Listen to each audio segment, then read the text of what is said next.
Will. Today we're going to be going over 10 ways to survive the tropical storm. I'm gonna smash that like and subscribe and hit that notification bell. What is the Nortons? Should the Nortons fast? Be sure to get away from all the windows, glass doors, and skylights, or you can board them up. Don't be scared to hide under a sturdy table, or hide in like the bathroom or something. Number 6 spot. We have an emergency meeting room and evacuation room if a hurricane hits unexpectedly. You and your family to die. Do you? Number 3. The generator gets some power outage, so you can like still like use electricity and stuff even if like all the power is like going in your house.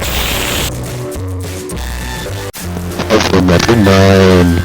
Have an emergency kit then keep 1 gallon of water, non-perishable food, can opener, self-powered radio, extra batteries, flashlight, whistle, multi-tool, first aid kit, and a duck mask.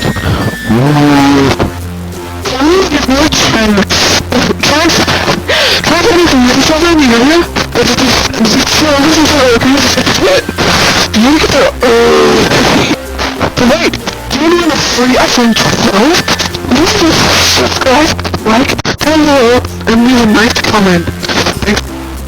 Thanks guys for watching, and remember, subscribe and smash that like button, and hit that notification bell.